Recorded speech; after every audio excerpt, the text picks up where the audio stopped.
Anime का fan base दिन ब दिन बढ़ता ही जा रहा है क्योंकि पिछले कुछ सालों में हमें हर साल 300 से नए शोज, मूवीज और ओवीएस मिल रहे हैं और वो भी हर एक एनिमे के सीजनल लाइनअप गिने बिना, which is quite exciting for anime fans. लेकिन इस ढेर सारे एनिमे के भंडार के बीच में आपको कौन से एनिमेस देखने चाहिए, इसके बारे में ये वीडियो है। सो इस वीडियो के अंदर हम 10 ऐसे एनिमेस देखेंगे जो आने वाले महीने में या फिर नेक्स्ट साल आने वाले हैं। और हाँ, ये न्यू एनिमेस होने वाले हैं, ना कि किसी का सीक्वल। कुछ एनिमेस के रिलीज डेट हमें पता है, कुछ एनिमेस के नहीं। So make sure to subscribe to my YouTube channel, क्योंकि मैं कम्युनिटी सेक्शन में और शॉर्ट्स के थ्रू इन एनिमेस के रिलीज डेट के बारे में अपडेट्स करते रहता हूँ। तो चलिए लिस्ट को शुरू करते हैं पहले एनिमे के साथ, जिसका नाम है डैंडाडैन। ये एक सुपरनैचुरल एक्शन सीरीज है जिसकी ऑलरेडी एक सब्सटेंशियल फॉलोइंग जापान और वेस्ट के अंदर प्रेजेंट है। ये स्टोरी फॉलो करती है दो टीनेजर्स को जो कि कुछ ऑकल्ट और एक्स्ट्रा टेरेस्ट्रियल चीजों का सामना करते हैं। सच बोलूं तो इस एनिमे या फिर मांगा का कोई एक स्पेसिफिक जॉनरा नहीं है। ये एक्शन थ्रिलर एलिमेंट्स को रोमांटिक कॉमेडी सबप्लॉट्स के साथ मिक्स करके हमें प्रेजेंट करता है, which results in an odd mixture of genres. और डैंडाडैन की इस पॉपुलैरिटी की वजह से इसका एनिमे अनाउंस होना तो तय ही था, जो कि कुछ महीने पहले ही अनाउंस हुआ था और ये शेड्यूल्ड है अक्टूबर 2024 के लिए। इससे भी एक्साइटिंग बात डैंडाडैन के फैंस के लिए ये है कि इसका एनिमेशन करने वाला स्टूडियो है सायन सारू,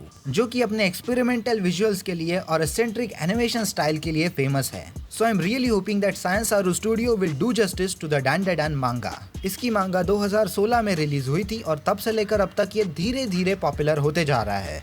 कामो में शिराहामा का विच हैट एटेलियर ये एक बहुत ही एंटिसिपेटेड एनिमे एडेप्टेशन है जिसका इंतजार इसके मांगा फैंस बहुत सालों से कर रहे थे। ये स्टोरी फॉलो करती है कोको को, जिसको मैजिक बहुत पसंद है, लेकिन गलती से वो एक बार मैजिक करते वक्त एक स्पेल इधर का उधर कर देती है and then she gets teleported to an enigmatic witch जिसका नाम है क्यूफ्री और क्यूफ्रे।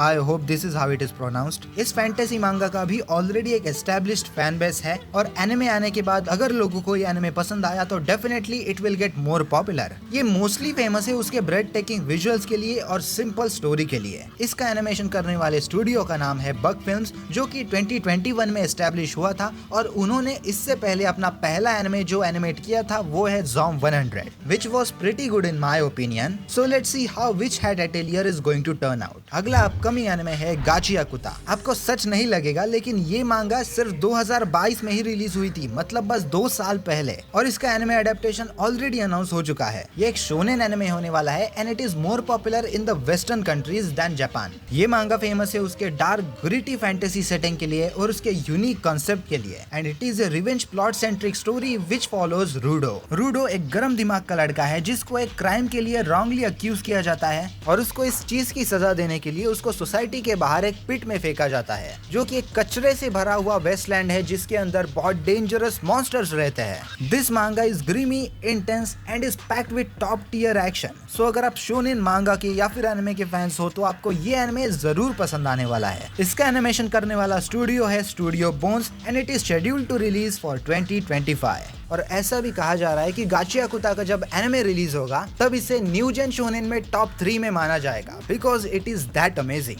सो I am hoping for the best. अगला एनिमे है उजुमाकी। अगर आप नए हो मांगा की दुनिया में तो आपको इस चीज के बारे में पता नहीं होगा कि जुंजी तो नाम का एक हॉरर मांगा राइटर है जो कि बहुत पॉपुलर है और उसके मांगा बहुत ही डार्क और ग्रिटी होते हैं, लेकिन उसका एक खराब ट्रैक रिकॉर्ड भी है जब उसके मांगास एनिमेज में कन्वर्ट होने के लिए जाते हैं। It turns out really bad. However, the upcoming Uzumaki anime will prove you wrong। ये एनिमे उजुमाकी नाम के एक जुंजीतो के शॉर्ट स्टोरी को अडेप्ट करने वाला है और ये काम हाथ में लिया है अडल्ट स्विम और प्रोडक्शन आईजी इनके कोलैबोरेशन ने। इसका एक्चुअल एनिमे अनाउंस 2019 में ही हुआ था, लेकिन हर साल ये बोल रहे थे कि अगले साल ये एनिमे रिलीज होगा, अगले साल ये एनिमे रिलीज होगा, और ऐसे करते करते इन्होंने 5 साल लगा दिए and finally it is going to release this year. लेकिन फिर भी इस साल में कौन से मंथ में या फिर कौन सी एग्जैक्ट रिलीज डेट पे ये रिलीज होने वाला है अभी तक हमें पता नहीं है। बस ये ना हो जाए कि वो वापस से इस साल के एंड में बोल दे कि ये एनिमे इस साल नहीं नेक्स्ट साल रिलीज होने वाला है। I hope that does not happen, finger crossed. 6 number पे एनिमे है Sakamoto Days. Sakamoto Days is one of the biggest titles in the Shonen Jump. ये स्टोरी फॉलो करती है एक रिटायर्ड असैसिन साकामोतो तारो को, जो अपने पास्ट और गंदे कामों को पीछे छोड़ के आया है अपनी फैमिली बसाने के लिए, but he constantly finds himself pulled into dangerous games. So now his goal is to survive and protect his family while dealing with his own past. इसकी भी मांगा किसी भी एनिमे एडेप्टेशंस के बिना या फिर किसी भी प्रमोशंस के बिना बहुत पॉपुलर हो गई थी, और फाइनली इसका एनिमे भी रिलीज होने वाला है, जो कि आने वाला है जनवरी 2025 को, and it is getting animated by TMS Entertainment Studio. Next one is ऑर्ब on the movement of the earth. ये एक रिलेटिवली नीश सेनन मांगा है, यानी कि इसमें एक स्पेसिफिक टॉपिक पर ही फोकस किया जाता है। ये स्टोरी फॉलो करती है कुछ हिस्टोरिकल ऐसे लोगों को जो कि हेलियोसेंट्रिक मॉडल पर विश्वास रखते हैं। हेलियोसेंट्रिक मॉडल यानी कि एक ऐसी चीज जो कहती है कि अर्थ मूव्स अराउंड द सन, लेकिन कुछ ऐसे भी थियोलॉजिकल स्टेटस को वाले लोग हैं जो कि इसको फेक बोलते हैं। सो इस सीरीज के अंदर आपको बहुत सारी फिलोसॉफीज और थियरीज देखने को मिलेंगी जो कि एक मैच्योर टोन और डायलॉग फोकस्ड विजुअल के साथ आती है। सो अगर आप आपका दिमाग शार्प करने के लिए या फिर ज्यादा नॉलेज लेने के लिए कोई एनिमे ढूंढ रहे हो तो ये एनिमे प्रोबेबली आपका एनिमे हो सकता है, but remember that this will be boring for those of you who like shonen anime, action anime, because let's be honest that most of the anime fans are dumb. उनको बस action और fighting देखनी होती है, which is not the focus of this story. इसका animation करने वाला है studio मैडहाउस, so we don't have to worry about animation if you are going to watch this. और ये रिलीज होने वाला है फॉल 2024 में। अगला एनिमे है ब्लू बॉक्स। ये एक ऐसी मांगा है जो कि ऑलमोस्ट हिट होने के गारंटी के साथ आती है, because it mixes the two best genres, romance and sports, winning over a substantial fan base with its enchanting chemistry of two leads. इसमें हमारी स्टोरी फॉलो करती है दो कैरेक्टर्स को, I mean, of course दो कैरेक्टर होंगे because it's romance story, right. पहला character है पॉपुलर बेसबॉल स्टार चिनात्सु और दूसरी तरफ है हमारी less talented yet hard working badminton player Taiki. ये मांगा जब रिलीज होना स्टार्ट हुई थी तब से लेकर अभी तक ऑलमोस्ट हर महीने में ये शोनेन जंप के टॉप रैंकिंग में रही है। While not really revolutionary in any way, blue box की सिंप्लिसिटी ही इसका स्ट्रॉन्गेस्ट पॉइंट है, making it one of the best non action shonen मांगा ऑफ रिसेंट टाइम्स, और इसका एनिमे रिलीज होने वाला है फॉल 2024 को।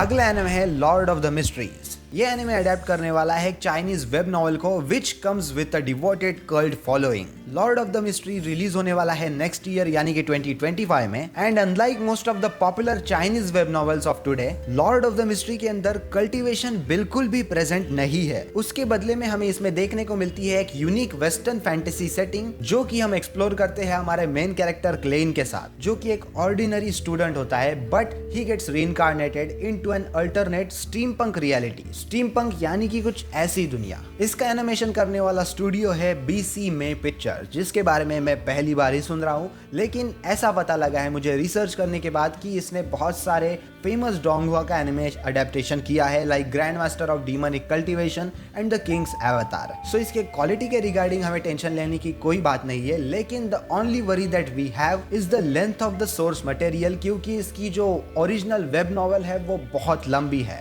सो ये एनिमे में कन्वर्ट करते वक्त क्या ये फेथफुल अडेप्टेशन हो पाएगा कि नहीं, ये एक बहुत बड़ा सवाल हमारे सामने खड़ा हो जाता है। But let's see, we have a lot of time, क्योंकि ये नेक्स्ट साल रिलीज होने वाला है। अगला एनिमे है द समर हिकारू डाइज। इसकी मांगा भी अभी बस 2021 में रिलीज हुई थी और अभी तक इसके बस 5 वॉल्यूम ही रिलीज हो पाए हैं। इसका कवर देख के तो आपको लगेगा नहीं, लेकिन ये बहुत ही अजीब सी हॉरर मांगा है जो कि फॉलो करती है योशिकी को, जिसको एक दिन पता लगता है कि उसका बेस्ट फ्रेंड हिकारू कब का मर चुका है और उसके बॉडी पर एक आत्मा कब्जा करके बैठी है। Who have all the memories of his friend who have died, including the memories of friendship that original Hikaru felt for Yoshiki. ये मांगा हमें हॉरर के साथ ही साथ एक इमोशनल स्टोरी भी प्रेजेंट करती है, because it touches on the matters of friendship, considering the fact that one of his friend has already died but he is still alive. So ये थोड़ी सी हॉरर है, थोड़ी सी साइकोलॉजिकल है, थोड़ी सी ड्रामा भी है, and that's exactly the uniqueness of this story. इसके anime adaptation की इंफॉर्मेशन हमारे पास ज्यादा कुछ भी नहीं है, इसका स्टूडियो भी हमें पता नहीं है,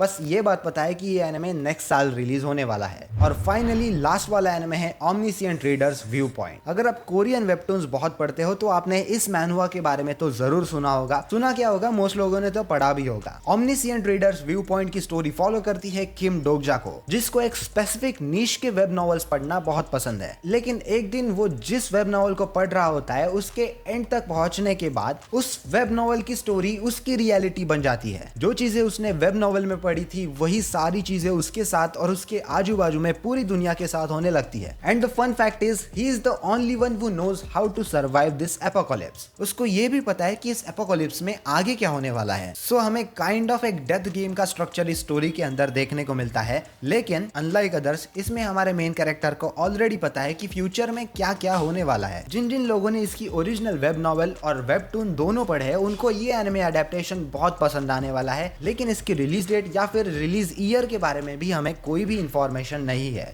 इसकी अनाउंसमेंट हुई थी 2024 के एनिमे एक्सपो में क्रंचीरोल के द्वारा। सो इस एनिमे अडेप्टेशन के बारे में जैसे जैसे और भी इंफॉर्मेशन रिवील होगी, मैं आपको कम्युनिटी सेक्शन में और शॉर्ट्स के थ्रू इसकी इंफॉर्मेशन दे दूंगा। So make sure to subscribe to my YouTube channel. और अगर आपको ये वीडियो पसंद आई होगी तो इस वीडियो को लाइक भी करना, सब्सक्राइब करना इस चैनल को, कमेंट भी कर देना कि आपको इस लिस्ट में से कौन सा एनिमे पसंद आया है और कौन सा एनिमे आप देखने वाले हो। बस आज की वीडियो के लिए इतना ही। मिलते हैं अगले वीडियो में। सायोनारा।